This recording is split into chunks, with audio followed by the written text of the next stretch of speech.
Hello!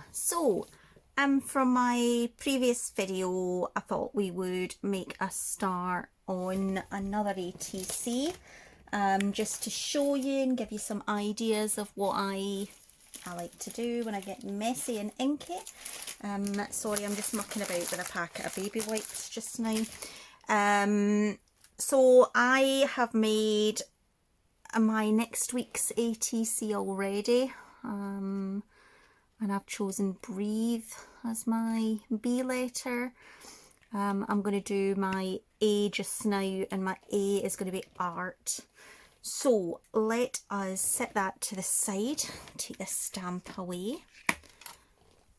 So my A letter is Art. I'm going to do, this is the ATC that I made the other day there, and this is the same ATC.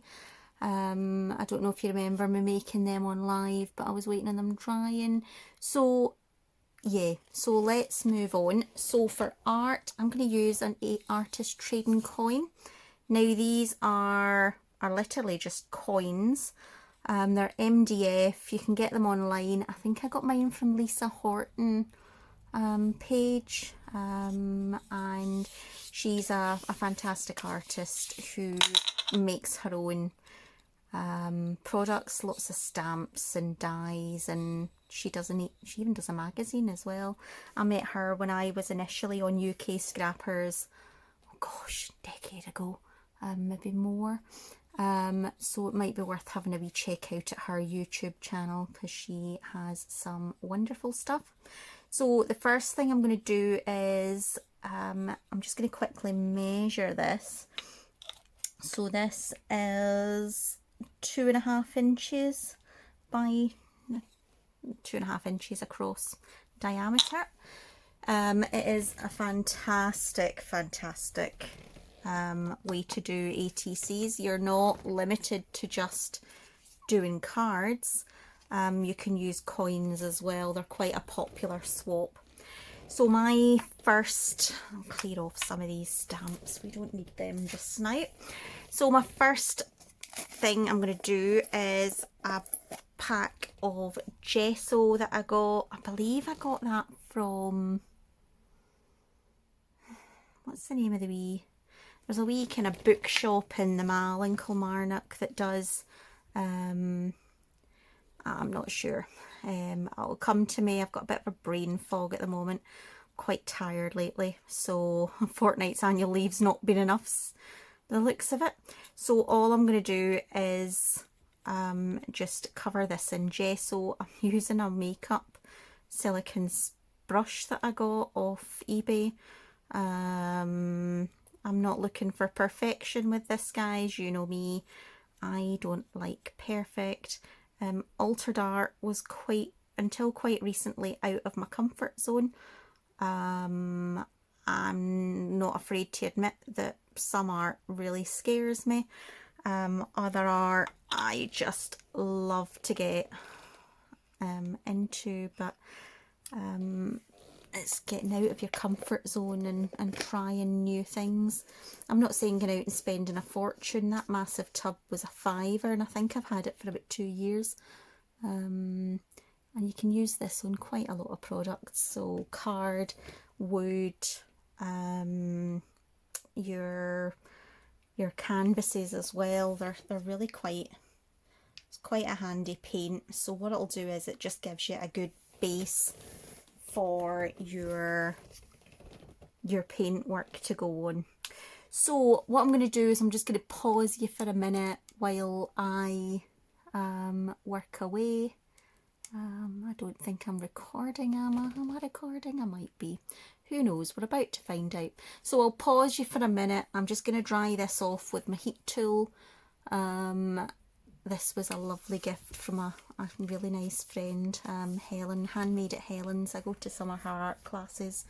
So hopefully now that we're below level 0, we'll be able to get these classes back on again. Fingers crossed we can get the craft group back up and running.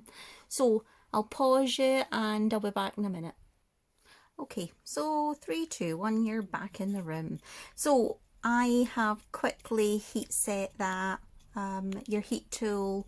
You can possibly use a hairdryer if you don't have, or just leave it to dry rather than buying. There's no need to buy something unless you're going to be using constantly. So I'm going to go back out with my distress inks. I'm going for Peacock Feathers and Squeeze Lemonade, which is my two most favoured colours. Got to give them a good shake because the oxide separates from the main dye liquid. So just give them a good shake and you'll be able to see the underneath of the ink bottle if you've got it done enough. So I'll start off with that, and I'm going in with a squeezed lemonade. Now it's going to mix, it's okay, don't panic about it. We're going to be building this up in a minute. I'm going back in with the heat gun, but in the meantime I'm going to take an ATC, and I'm not wasting this ink because I'm not enjoying wasting ink. We pay enough for these things. So yeah, so did you see Tim Holtz's video the other day there? Yeah, guess who's gone and bought the Halloween themed mica distress sprays? I am so excited. I went online and found the company that supplies them in the UK market, and it's winging its way to me, but don't tell Drew because he'll just sigh. So it was surprisingly good quality and a good price. So yeah, that's my cheekiness. So I'm going to quickly dry this. You can see that it's mostly dried already, but I'm just going to give it a quick toot with the heat gun. And again, it won't take long.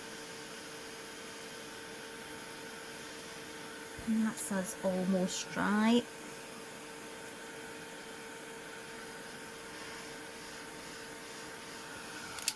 And that's us. So this is now dry. What I am going to do is I'm going to see if this works. If not, I'll move on and cover my shame and try something else to make it look as though I know what I'm doing. So this is a Tim Holtz stamp. Gosh, I sound like a total Tim Holtz demo, don't I? I'm not demoing for MD these days. I'm just quite happy to have products that good quality and work. And that for me is the best. So I'm going to give this a quick stamp. So I'm using Picket Fence, which is a white pigment ink that he does. So it's a bit faint. I think I might go in and change that. Oh, I've still got a wee bit of wetness there. I'm going to go in and change it, and I'm going to do it in black. I thought I could get away with it being that, but it's just a bit too light. Okay, so, and if the white still shows through, it just gives you another dimension and another layer. Oh look, oh love it, love it. Okay, so I have, oh I've got an address on this. It's a postcard stamp. So I always give my stamps a wee wipe, particularly because there was wee damp bits of oxide there, just in case there was any. It's not going to do these kind of stamps any harm. You can hardly damage these stamps. They are amazing. So what I'm going to do now is I've got modelling paste. I've got two types. Both are much the same. One is available in the range and the other one I got online. Again, I've had these for years.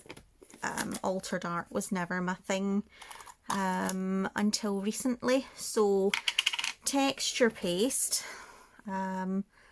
is exactly as it says. I think this one's dried out, so I might try and repurpose that and make some 3D objects. So that one's a goner, but it is years old. Fingers crossed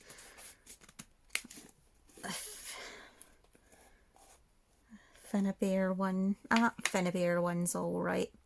So what I'm going to do is I'm just going to take a wee bit of this and I'm going to pop it on my mat. All right, I'm going to put 2 dots on, one at each side, and this is where my oxides come in to their own. So pardon me while I move that. So one of these oxides I'm going to use,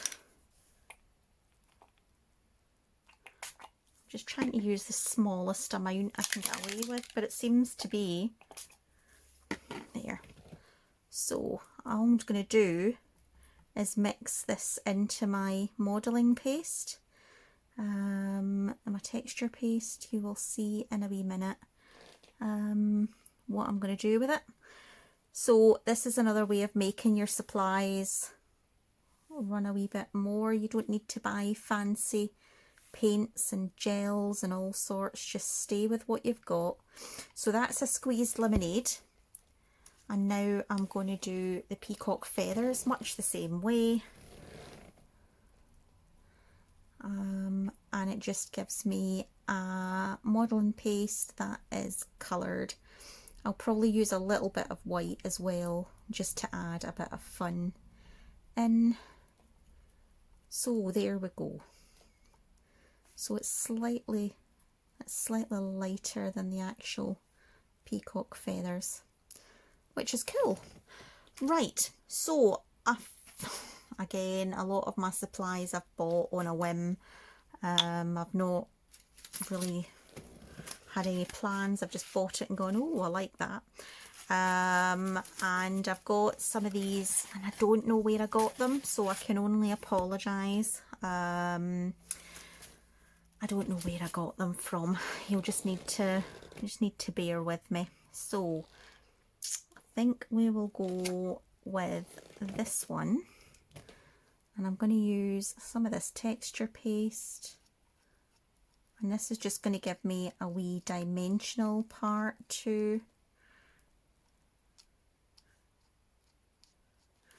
And you lift it up, and as you can see, it has a 3D effect. I'm going to change up, and I'm going to use, what we're going to use, I'm going to use some hexagons, and I'll put the hexagons, I'll try and get some of this off so that I can continue working after this video and not waste anything.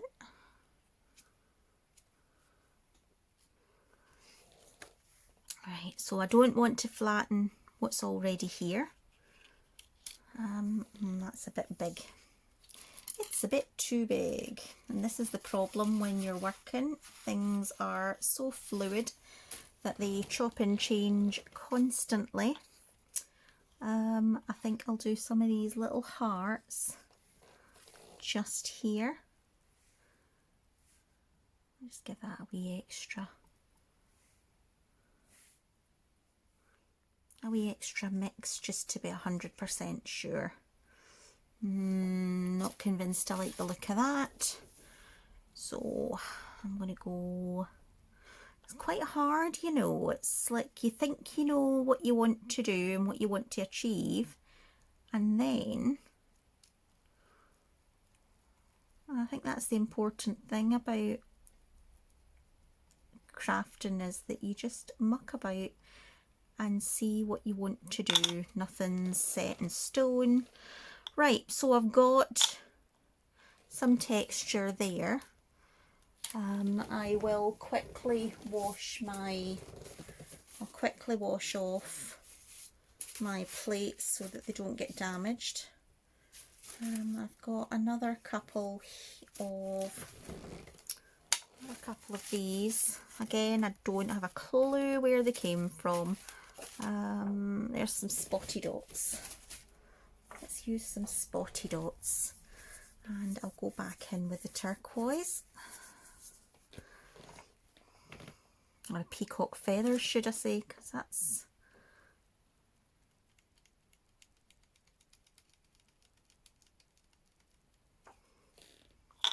just giving us some extra dimension, and it makes a difference to your finished art piece. I don't want to, so I'm going to leave that just now. At the moment I am quite happy. I'm just taking off the extras, and I think what I'll do is I'll go round with some of my texture paste round the edges so that it's not just a boring old, it'll have some texture on it.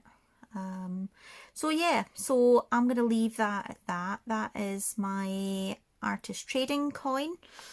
I would love to see what you guys are up to. Let me know. Okay.